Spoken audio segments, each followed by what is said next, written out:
When I was 36, I watched my mother's coffin disappear beneath the soil. And for the first time in my life, I felt something I couldn't name. It wasn't grief. Exactly, though my eyes stung. And my chest ached, but it wasn't relief either. It was like standing in a silent room where every clock had stopped ticking. A suspension, a pause between two lives, the one where I spent every breath trying to be her good daughter, and the one I hadn't yet learned how to live. People said the service was beautiful. They liked the white lilies, the soft hymns, the slideshow my brother curated. I kept hearing, "She raised such strong children." And every time someone said it, I wanted to laugh, because strong wasn't the word. Trained was.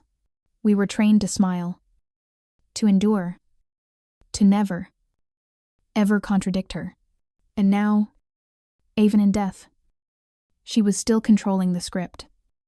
When the last handful of soil hit the coffin, my brother Marcus put his arm around me. He smelled like his usual mix of cologne and arrogance. "You okay?" "Lila," he asked, his voice too soft to be sincere. "I'm fine," I said automatically. I'd been saying that sentence since I was 6.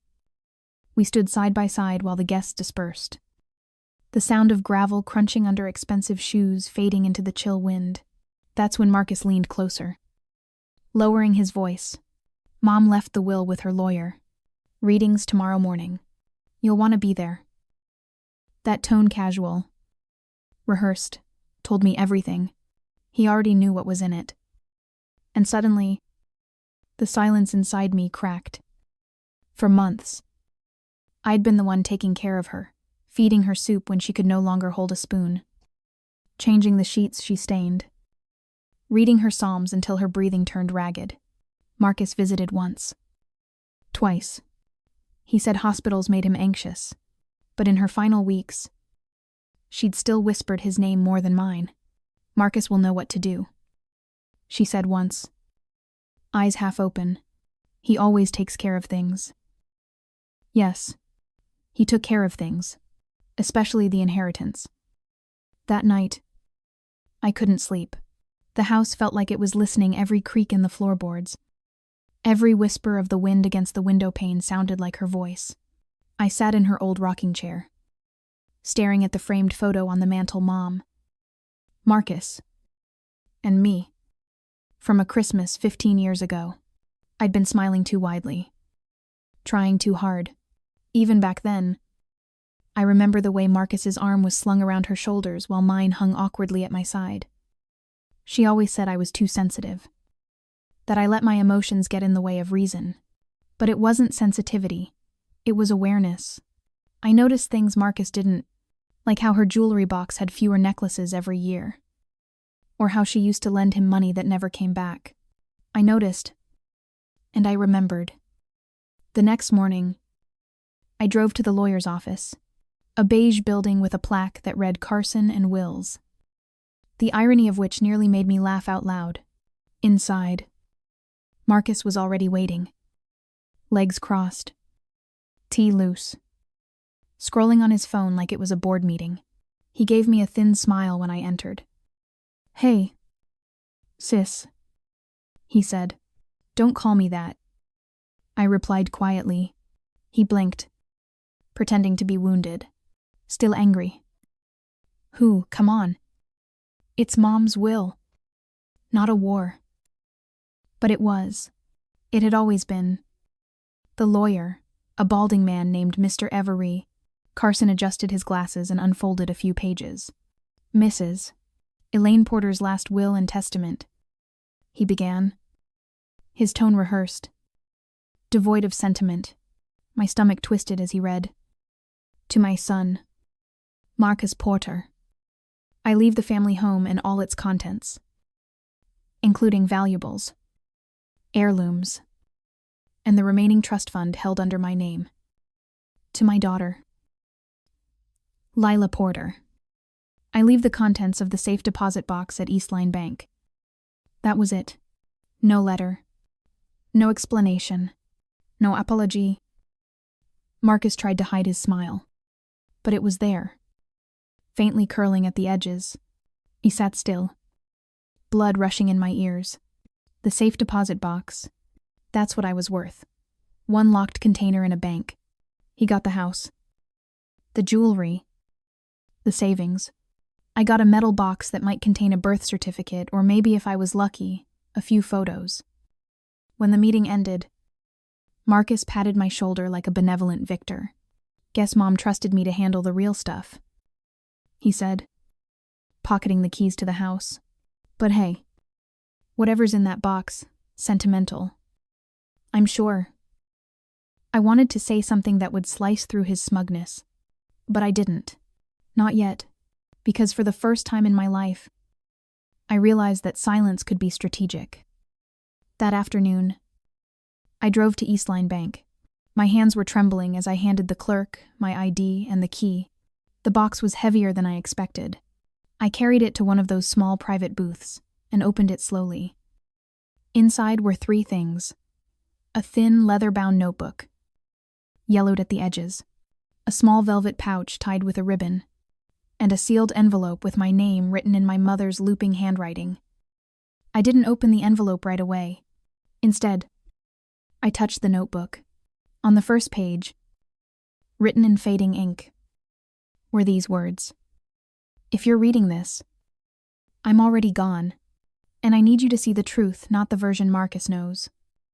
Not the story I told the world, the truth about how we survived, and what I hid." My breath caught. I turned the page, hands trembling. The entries began in 1987, the year before Marcus was born. My mother had been 23, newly married, already struggling. Each entry was raw, unfiltered. She wrote about the debts my father hid, the mortgage they couldn't pay, the nights she cried in silence because there was nothing to feed me.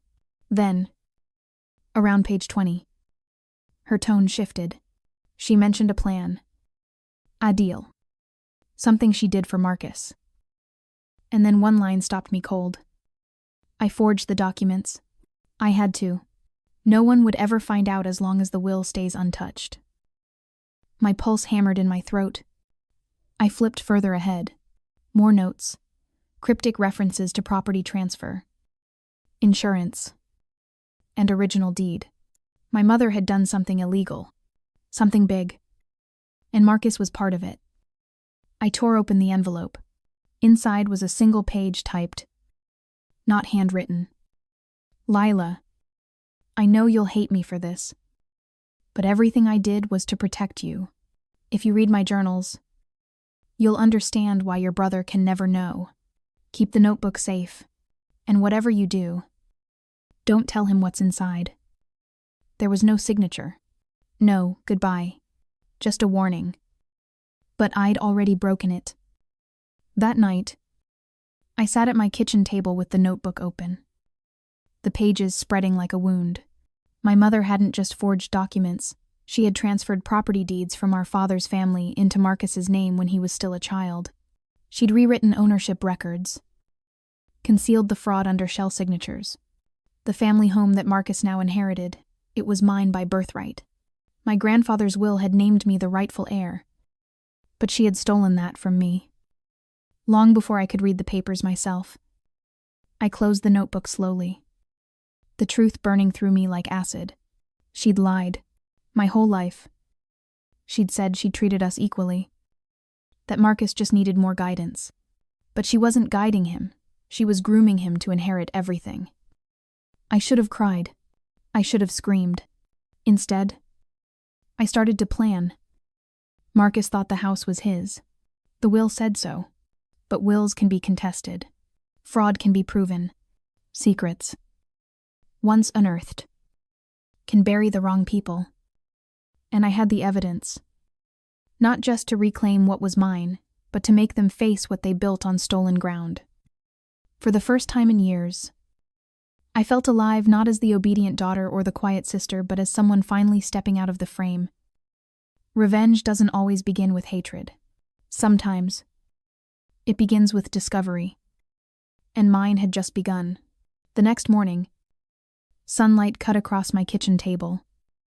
spilling over the open notebook like a spotlight on a confession. I barely slept. Every time I closed my eyes, my mother's handwriting burned behind my eyelids. I forged the documents. The words looped endlessly in my head, the rhythm of them almost hypnotic. For years, I believed the uneven way she loved us was just favoritism, a mother's bias toward her golden child. But this wasn't favoritism. It was engineering. She had built an empire of deceit around Marcus, brick by brick, and sealed me outside the gates. I poured coffee, black and bitter, and stared at the velvet pouch I hadn't opened yet. It felt almost ceremonial, tied with that delicate ribbon, as if it contained something sacred or poisonous. I untied it carefully. Inside was a flash drive, old and scratched, and a folded sheet of paper with a single line written in her hand. Play it only when you're ready to stop being their secret. I didn't understand what that meant yet, but I knew what I had to do next. I called an old friend, Julianne, a paralegal who used to work for my father's firm before it collapsed. She'd seen enough dirty paperwork to know when something smelled wrong. I need help, I said quietly over the phone. Lila, it's been years. What kind of help? The kind that might make me very unpopular with my family. A pause. Then her tone sharpened. How bad are we talking? I looked at the notebook, at the damning lines of ink that could rewrite everything. Forgery, property theft, fraud, maybe worse. Come by the office, she said, and bring everything. By noon, I was sitting in her small corner cubicle, the air heavy with the scent of toner and coffee. Julianne flipped through the notebook, her brow furrowing deeper with every page. Jesus. Lila, this is substantial. Your mother actually altered deed transfer forms here. Look, same signature on multiple legal records. Same date. Samip and pressure. My stomach twisted. Can it hold up in court? She hesitated. Maybe. But there's a catch. These are decades old. Statutes of limitations. Procedural hurdles. The courts hate reopening inheritance fraud unless there's clear, current damage. There is damage, I said sharply. Marcus owns a house that's legally mine. She sighed. Technically, his name's been there since childhood. Undoing that will be messy. I leaned forward. Messy doesn't scare me anymore. Julianne studied me, eyes narrowing slightly. You're not just after the house, are you? I exhaled slowly. No, I want the truth. Publicly. She leaned back, tapping her pen thoughtfully. Then start with leverage. Not lawsuits. Make him squirm before you strike. That was the moment something inside me clicked into place. This wasn't just about reclaiming what was stolen. It was about forcing Marcus to stand under the same light he'd spent his life hiding behind. 2 days later, I drove to the family home. The gates creaked open at the touch of the old security code, the one my mother never changed because, she said, family doesn't need locks. The irony was almost painful. Marcus was outside trimming hedges, wearing designer sunglasses and pretending to be humble. He straightened when he saw me. Lila, he said. Surprised. Didn't expect you. Clearly, I said, glancing at the wine glass perched on the porch railing. Hard work as usual. He smiled tightly. What do you want? To see the house, I said evenly. Mom's house. He hesitated, then shrugged. Fine. Don't touch anything. Inside, everything was the same. The crystal vases, the oil paintings, the faint scent of rosewood polish. But under that surface, familiarity was a rot I could feel. Every item here had been bought with lies. I wandered through the hall, fingers brushing the walls. You ever wonder, I said softly, how Mom paid for all this? The renovations, the mortgage, The college tuition. He laughed. She was smart. She knew how to manage money. Right. I murmured. Smart enough to rewrite ownership documents. He froze. What did you say? I turned, holding up the notebook. This, her real ledger. He blinked, then forced a laugh. You're kidding. That's what. Some old diary. You're reading too much into it. Maybe. I stepped closer. Or maybe you already know what's in here. For a moment, I saw that flicker of panic behind his smirk. Then he recovered. You think anyone would believe you over her, over me? The will's legal. Lila, you got a box. Move on. I smiled. Funny thing about boxes, they tend to contain surprises. Then I left him standing there, mask cracking just slightly at the edges. That night, I finally opened the flash drive. It took my old laptop several tries to recognize it. A folder appeared on the screen labeled Family Accounts.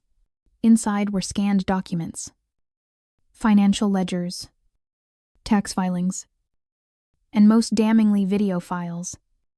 I clicked the first one. The timestamp said April 3. 2002. The screen flickered to life, showing my mother sitting at her kitchen table, speaking directly to the camera. If you're watching this, Marcus, she began, her voice steady. Then you've already gotten everything you wanted, and I'm sorry for what that will cost you. She looked down, then back up again. And Lila, if it's you, I hope you can forgive me. I thought I was saving you from poverty, from the life I had to crawl through. I didn't realize I was erasing you in the process. Her voice cracked. The house isn't yours, Marcus. Not legally. I filed false deeds. The money that came from Dad's side, it should have been split equally. I destroyed those records. Lila's name was on the original documents. I froze. She looked away, tears slipping down her cheeks. You were always so good at pretending, Marcus. But you can't pretend your way out of paper trails. Someday, the truth will find you both. Maybe it already has. The video ended abruptly. I sat there for a long time. Numb. The confession, her voice. It was everything I needed and nothing I wanted. Vindication hurt more than injustice, because it reminded you how long you'd lived beneath a lie.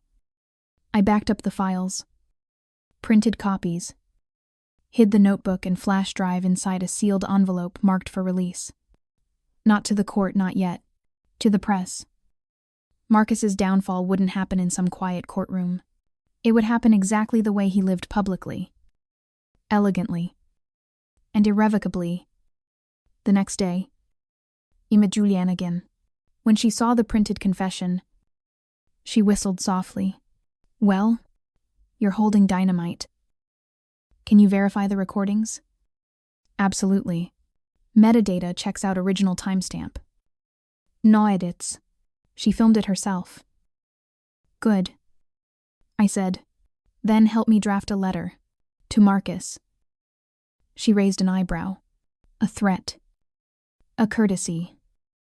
By nightfall, the letter was printed on heavy cardstock, the kind my mother used for holiday invitations. I didn't need to shout. I just needed him to listen. Marcus. Mom's legacy isn't what you think. I know about the forged deeds, the false transfers, and the confession she left. I have proof. I won't go to the police yet, not if you do the right thing. Sign the deed transfer. Publicly. Return what isn't yours. Otherwise, this goes to the press on Monday. Your choice. No secrets left to hide. Lila. I sealed it, drove to his house, and slipped it through the mail slot just after midnight. Driving home, the sky felt unnaturally clear, as though something had lifted. For once, the silence didn't feel suffocating. It felt like the calm before a storm I'd summoned myself. But storms have strange timing. At 3:17 M. My phone buzzed.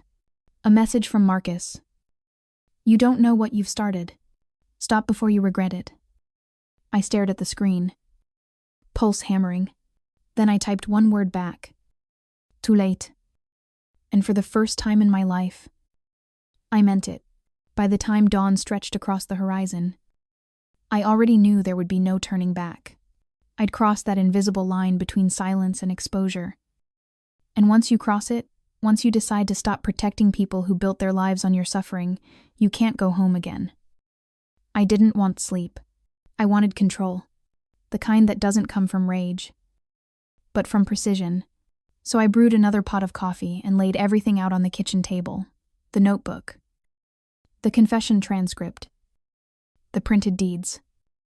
And the draft email labeled, for release. All I needed was one signature Marcus's. If he gave it willingly, I'd call it justice. If he didn't, I'd call it karma. Either way, the truth would breathe. That morning, my doorbell rang before sunrise. I looked through the peephole. Marcus. No sunglasses this time. No pretense of calm. His hair was disheveled. His tie crooked. He looked like a man who hadn't slept either. Open up, he said. Voice muffled through the door. Lila. Please. I opened it not because I wanted to hear him out, but because I wanted to see what fear looked like on his face. He stepped inside, glancing around the small apartment like it offended him. You didn't have to do this, he said. Pacing. You could have just come to me. Talk to me. I did, I said softly. My whole life. He winced. You think airing family dirt in public will fix anything? No, I replied, but it might stop the rot from spreading. He turned sharply. Mom's gone. Let it go. I laughed quietly. Bitterly. You think this ends with her death. The fraud is still alive. It's sitting in your living room, pouring itself whiskey at noon. He slammed his fist against the table, making the coffee cup rattle. You're bluffing. I slid the printed confession toward him. His name, her voice, the timestamp. He read it. Color drained from his face. She didn't mean it like that, he said hoarsely. She was sick. She was clear. I interrupted. She forged the deed. She admitted it. You benefited. That's theft. Marcus's jaw clenched. For a long moment, he said nothing. Then, quietly, what do you want? There it was, the shift. Not denial. Negotiation. I met his eyes. You'll sign over the house. Today. Publicly. I'll give a statement saying you cooperated out of respect for Mom's memory. No police. No court. He swallowed hard. And if I don't? I nodded toward my laptop. Then the world hears everything. The forged signatures. The video. The dates. The transfers. You think your law firm will keep you after that? Hay sank into a chair, face buried in his hands. She wanted to protect us. He whispered. She wanted to protect you. I corrected. I was just the collateral damage. Silence stretched between us. Heavy and raw. Finally, he looked up. If I do this, if I sign it, what do you get besides a house? He hesitated, realizing the answer wasn't what he expected. Peace, I said, and maybe the ability to stop flinching every time I hear your name. He stared at me for a long time, then nodded slowly. Fine, I'll sign. I didn't believe him. Not yet. But I watched as he scrawled his name across the deed transfer. Hand shaking. The signature looked almost like a confession in ink. When it was done, he pushed the paper toward me. You win. No, I said quietly. I just stopped losing. He stood abruptly, grabbed his jacket, and paused at the door. You think this will make you happy? No, I whispered, but it'll make me free. He left without another word. I should have felt victorious. Instead, I felt hollow like the aftermath of a storm that leaves the air too still. The next few days passed in a blur of paperwork. Julianne helped me file the legal transfer. The story was clean. Quiet. Oficial. My name was on the property again. But the silence that followed wasn't peace, it was echo. Because the thing about truth is, once you release it, you can't control where it lands. On the 5th night after the signing, I got a call from a reporter. Ms. Porter, she said carefully, we received anonymous documents about your mother's estate fraud. Would you like to comment before we publish? My pulse jumped. What documents? Video confessions, deeds, journals. Looks like internal family material. My blood ran cold. That information was private. Who sent it? She hesitated. The sender used an encrypted email, just signed it as Marcus Porter. I gripped the phone until my knuckles turned white. Of course he'd try to drag me down with him. Ms. Porter, the reporter asked, would you like to make a statement? I closed my eyes. No statement yet. But when you publish, include this line, the truth doesn't ruin families. Lee do. End of. And I hung up. By morning, it was everywhere. Headlines, social posts, gossip forums. Wealthy heir loses estate. After sibling uncovers, decades old fraud. Some painted me as a hero. Others as a vulture. Photos of me from the funeral appeared beside words like vengeance and justice. Marcus's firm suspended him pending investigation. His name trended for 2 days. My phone filled with messages, some supportive, others vicious.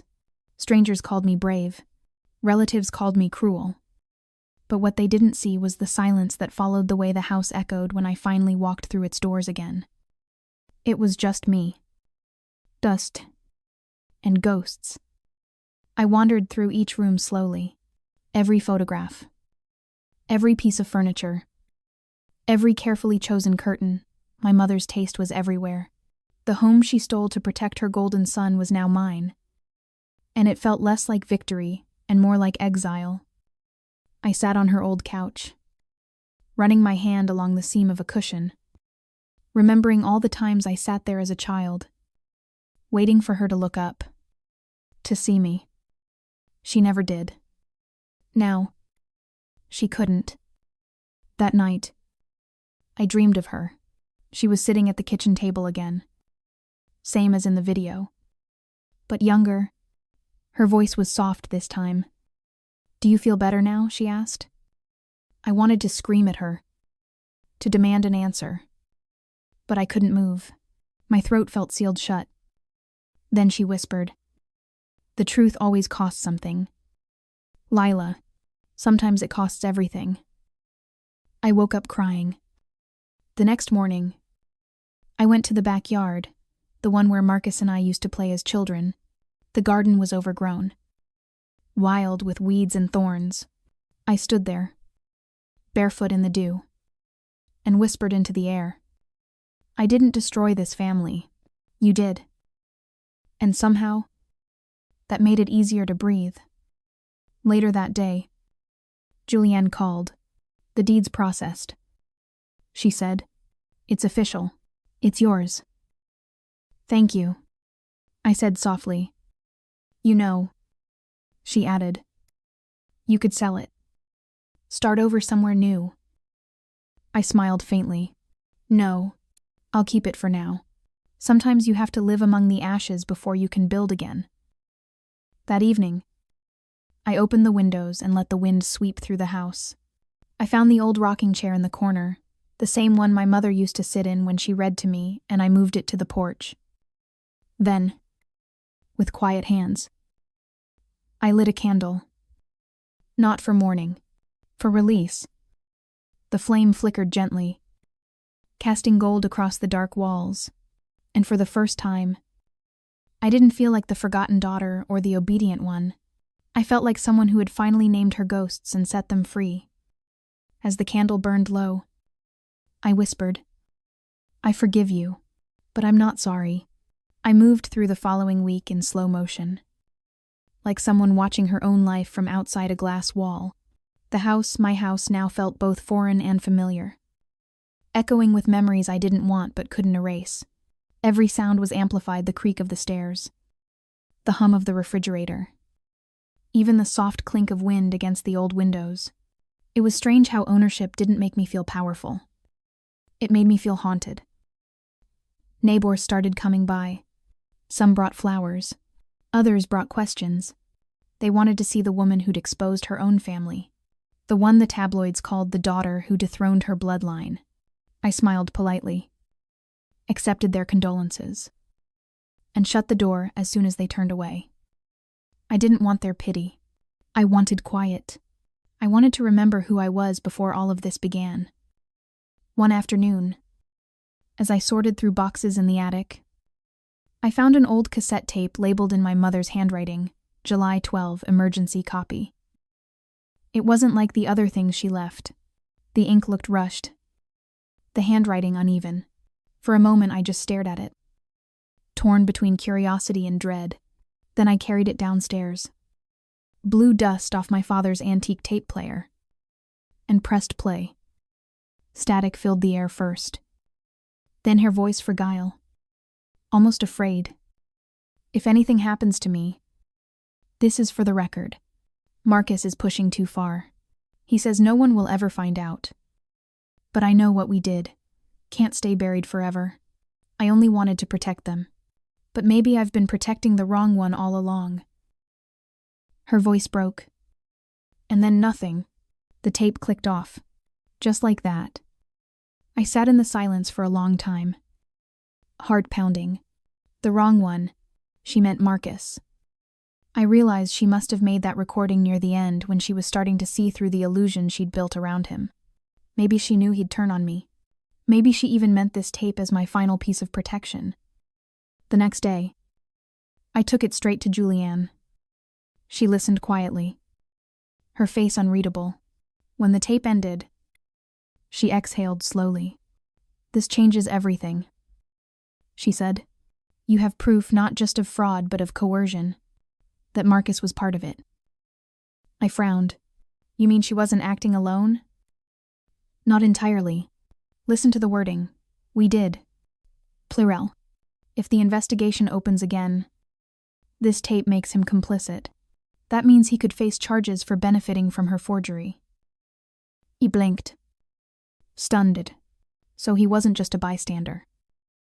"No," Julianne said softly. "He was an accomplice." That night, I didn't sleep. I sat on the porch with the candle still burning from the night before, the flame trembling in the breeze. The city hummed in the distance. But here, the air felt still thick, with the kind of quiet that comes before revelation. I thought about what Julianne said, about how revenge, once started, keeps finding new targets. I didn't want to destroy him completely. I only wanted balance. But fate, it seemed, didn't deal in balance. It dealt in closure, one way or another. By morning, I'd made a decision. I called Marcus. He didn't answer the first 2 times. On the third, he picked up, voice groggy and cold. "What now?" "Lila, I found something," I said. "A tape." Mum's voice. "You should hear it before I send it to the authorities." A pause. Then, sharp. "What tape?" "The kind that ends your career." He swore under his breath. "You're bluffing again." "Meet me at the house," I said. "Tonight, 8 o'clock. No lawyers." Then I hung up. At exactly 8. Headlights swept across the driveway. He stepped out of his car, shoulders squared, eyes burning. "You really like theatrics, don't you?" he sneered. "Sit down," I said, gesturing toward the living room. He hesitated, then did. I pressed play. The tape filled the room, the static, the cracking voice. Our mother's confession. By the time it ended, Marcus was pale.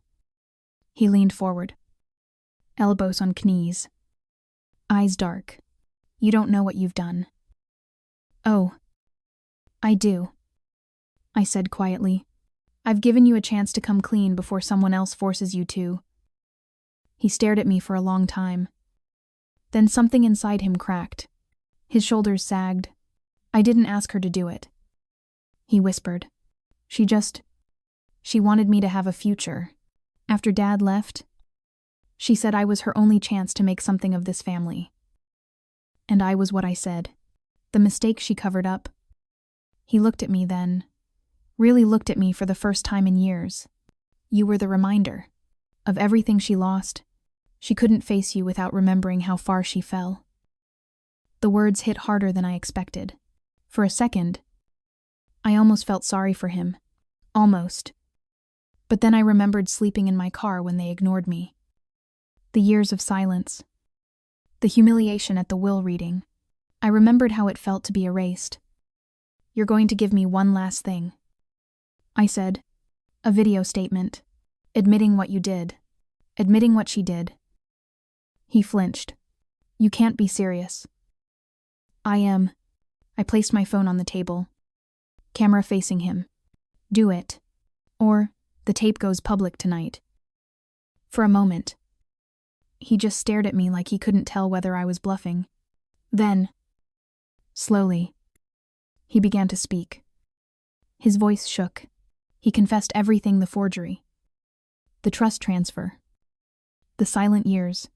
By the time he finished, he was crying, not out of guilt, I think, but out of exhaustion. I stopped recording and stood up. You can go, I said. I looked confused. That's it? Yes. He hesitated at the door. You really hate me, don't you? No, I said. I don't hate you. I just finally believe you. He left. I didn't watch him go. The following week, I sent the video to Julianne and the authorities. The investigation reopened quietly. Almost clinically. There would be hearings. Maybe even court dates. But I wouldn't attend them all. Because I didn't need to. The story was already over. Marcus's reputation crumbled. The firm cut ties. The inheritance was frozen pending legal review. He moved out of town soon after, leaving a single message in my inbox. You got what you wanted. I hope it's enough. I never replied. Because it wasn't about wanting, it was about ending. Months passed. The seasons changed. I started a small event planning business. Just like I always dreamed before my life became a battlefield. Clients found me through word-of-mouth people who admired my precision. My calm. My ability to turn chaos into beauty. Sometimes, late at night, I'd sit on the porch and think of my mother, not the liar. But the woman she used to be before fear twisted her into something else. And sometimes, I'd whisper into the dark. I understand now, but I still deserved better. The wind would rustle through the trees like an answer I could almost hear. Because maybe forgiveness isn't about freeing the person who hurt you. Maybe it's about freeing the part of yourself that stayed trapped in their shadow. And that night, as the candle flame swayed, I realized I wasn't waiting for peace anymore. I was already living it. If you've ever been betrayed by blood and made to believe silence was loyalty, remember, this truth doesn't destroy families. It reveals who was never part of one. And once you've seen that clearly, you never go blind again. If my story reached you, don't let it end here. Share it. Tell someone who's afraid to speak that they are not alone. And if you believe that healing starts with truth, share, subscribe, and leave your thoughts below. Because every story like mine begins in silence and ends when someone finally says, enough.